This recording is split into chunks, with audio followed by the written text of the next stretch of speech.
Hello and welcome to round 6 recap of the 2024 Sinquefield Cup. It has been a great day full of fighting chess and the players came back to the board fresh from the rest day.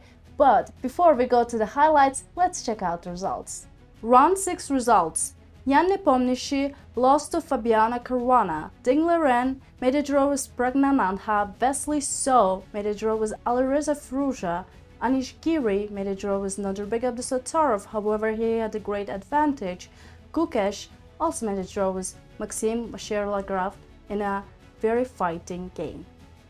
Now let's check out the standings after round 6 and find out who's leading the tournament. Standings after round 6. Alireza Firouzja is leading the tournament with 4 points, while Fabiano Caruana and Wesley are right behind him with 3.5 points. Let me remind you, if Alireza or Fabiano Caruana wins the tournament, they are gonna grab the Grandmaster Cup. Now, let's go to today's highlights. First highlight of the day is the game between Nepomniachtchi and Fabiano Caruana.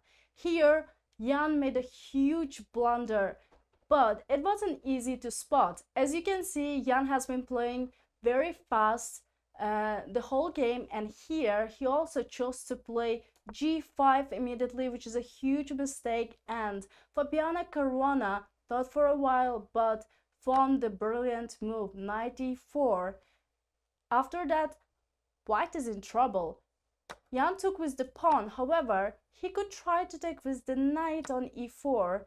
Then there is a great move rook d4, and knight cannot take on d4 because of queen a2, knight, king c1 and queen a1 checkmate. Therefore, Jan took on f takes e4, and after bishop d4, knight d4, rook c3. Very strong move. Black is simply crushing. Jan tried to resist a couple of moves and played a3, and another strong move, queen c4, threatening queen a2, queen a1 checkmate. Black is already winning. Jan tried to play b3, hoping that after queen c5 he can resist somehow. However, nothing is working. If he takes on a6 here, just f takes e6, it's crushing. I'm threatening to play rook c2 and queen a3 with black. Therefore, he tried to protect with rook c1. Here, another brilliant move by Fabiano Caruana, queen a3. Knight b5 is not working because of queen b4, knight takes c3, rook takes c3. The threat is to take rook b3 or bishop b3, and white cannot protect its position. It was a great tactical game by Fabiano Caruana. As you know, he's great in dynamic positions, and he showed it once more here at the Sinquefield Cup. The second highlight of the day is the game between Gukesh and Maxim Vachier-Lagrave. Here, Gukesh has an advantage, but he must be very careful. Gukesh played h takes g in the game, which was a mistake, but I want to show you why it was a mistake. Gukesh had to play a6 first, and in the game also Maxim Vachier-Lagrave played f3, which is a right move here too. Then g takes f, knight c3, rook h2, threatening checkmate on h1, and white must play king g1, bishop g3, threatening f2, then a7, f2, king f1, rook h1, king g2, rook c1, a8 check, king g7, queen b7, king g6, queen c6, king g5, and here is a very important move, king g3. Now if you queen on f1, h4 is a checkmate.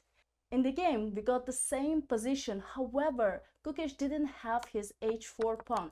Let's go back to the game and check out what happened. Here Gukesh first took h takes g4 and moved his pawn.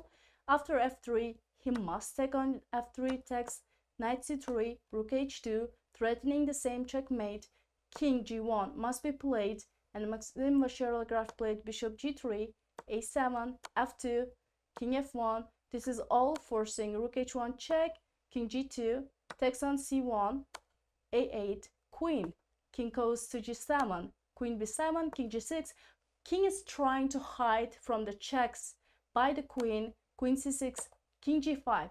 And here, king g6 is not good because of f1, queen, and suddenly black is winning because we cannot play h4 anymore. Therefore, the game continued queen c4, and after rook g1, king h3, queen, takes, king g3, the game ended in a draw. This is an amazing moment. It's hard to see for the players over the board the difference. However, if just Gukesh played s6 first, he would grab the game. Third highlight of the day is the game between Anish, Giri and Nodirbek Abdusattorov. Anish had a great game until now, but however here he made a slight inaccuracy, rook a5. Instead, he could play rook a3, fc2, rook c3, stopping the pawn from advancing to queen.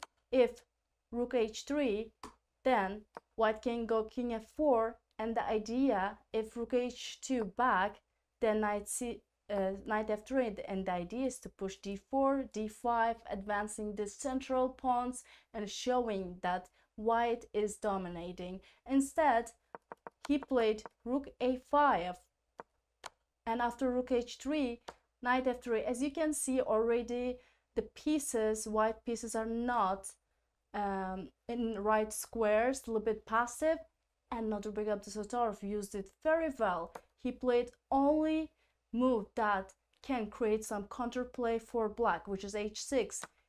After taking on h6, he played c2, rook c5, g5. Now, rook cannot take the g5 pawn because of c1 queen, and g4 is coming. Now Nodirbek created a counterplay. After that, Anish Giri didn't have time to figure out how to consolidate his position and win the game. Therefore, the game ended in a draw.